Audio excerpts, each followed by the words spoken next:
here, as it is a decider. They're both the winners from their respective matches, and only one will advance from here. On the Sano cam, and in the top right, in the blue, this is Haas.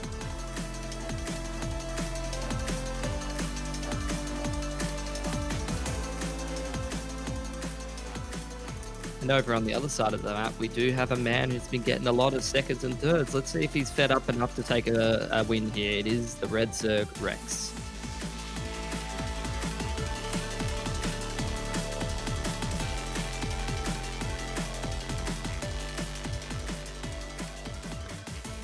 Yep, and I believe there is now a Taiwanese stream happening for these matches as well. Not sure how that's working out, but if there's a link or something I'm missing, someone please tweet it to me so we can get that out there as well.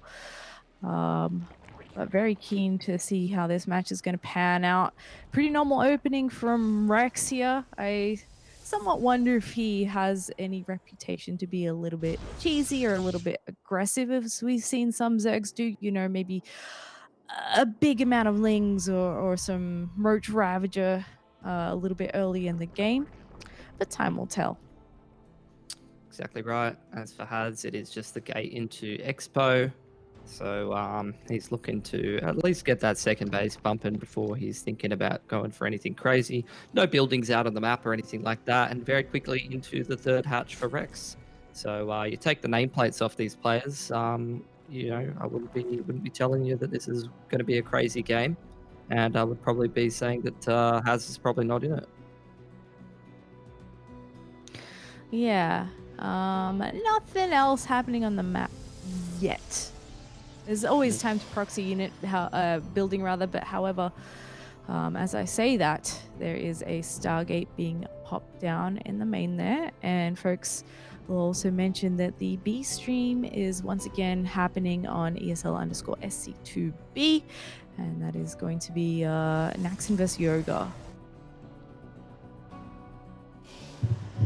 So you do have the Adepts being pumped out by Haz. The man has almost finished up his Stargate.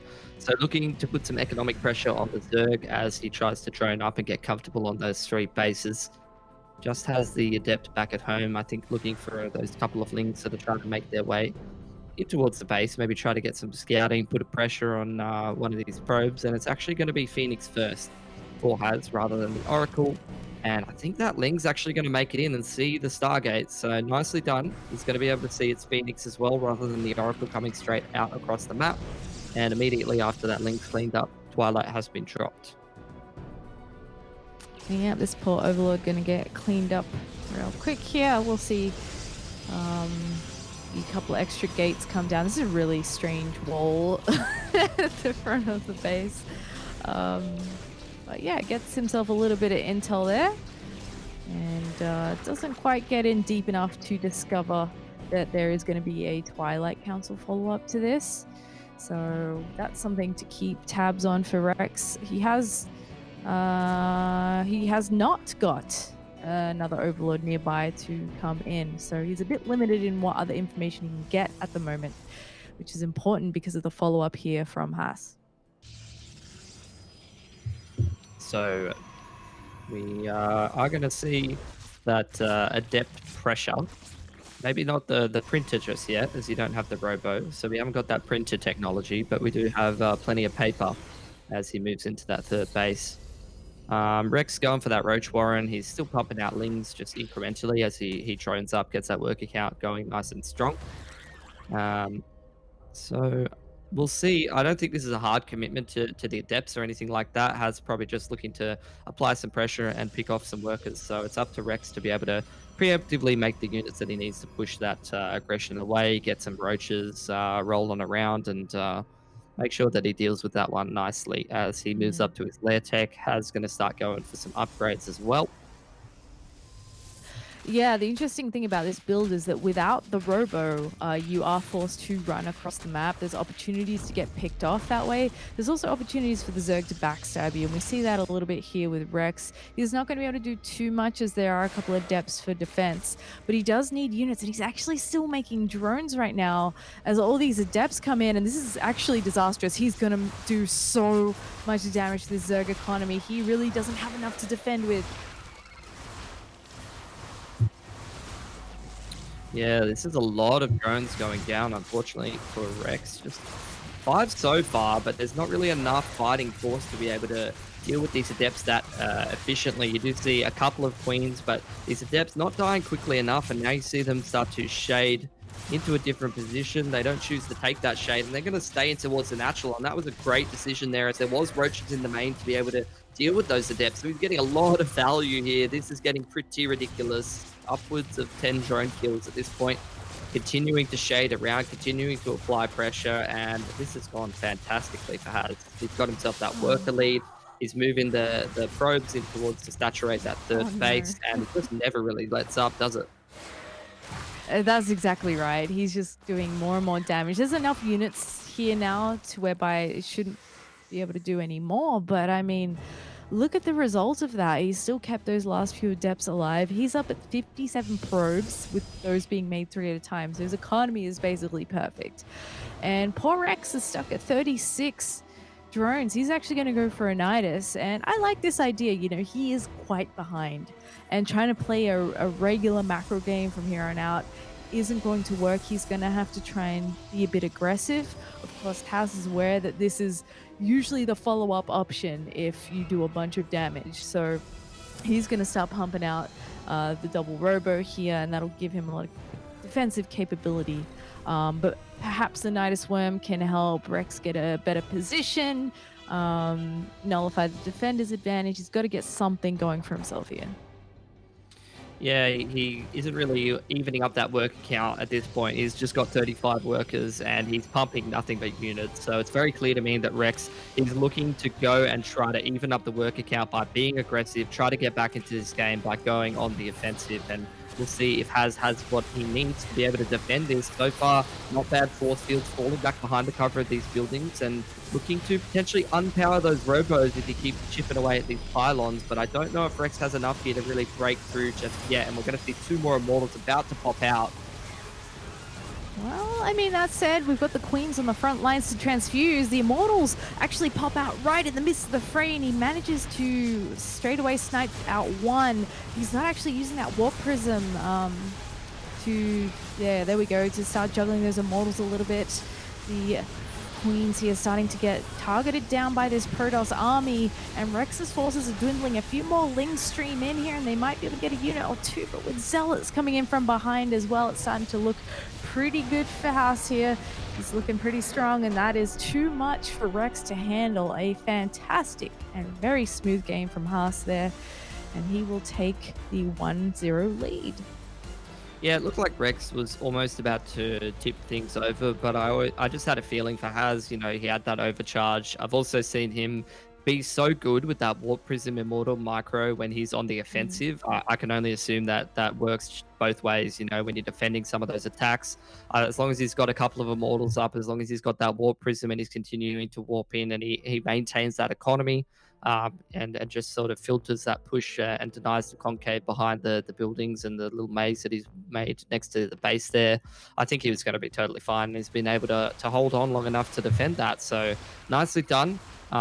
Without the printers, turns out paper just as effective. He writes down all the worker kills nicely.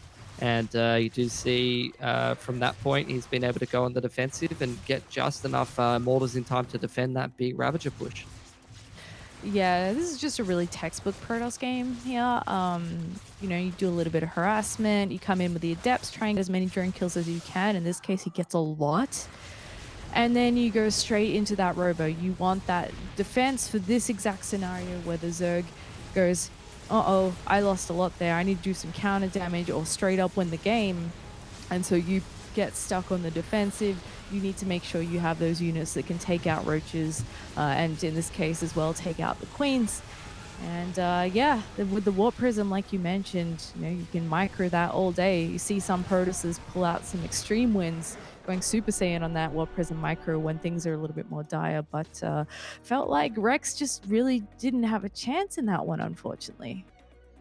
Yeah, similar to some of the games that we saw from Nice, it's just the Protoss weaponizing that harassment to be able to set the opponent's economy so far back, and rather than, I mean, in that case, it was very much a case of defending whatever was left. Rex trying to go for that aggression, but I'm sure that as Haz was pumping out those immortals, he was adding in stalkers. Even if that attack doesn't come out and Rex instead chooses to probably drone up, I bet you for sure Mm. Has starts to move out on the map and goes towards that fourth. You don't see that many immortals and just sit around and play on the defensive. Yeah, Rex made the right decision there because you either die now or you die later. Basically, like you don't have a great option when you're sitting on 35 drones. I think he did the best that he could, and it looked pretty powerful. There was a moment there I was like, "Hang on, is he actually gaining some traction here?" But it was just a little bit too much from Haas. So we are loaded now into Everdream. Let's hop into that map and see if our friend Rex can put a point on the board, or if Haas is going to be too strong. Here in the bottom left, our Zerg player in the red, this is Rex.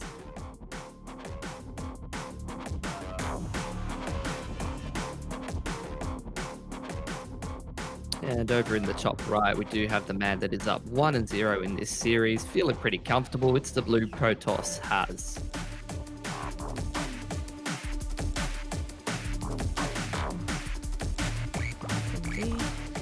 And the winner of this match will move on. The loser has one more shot.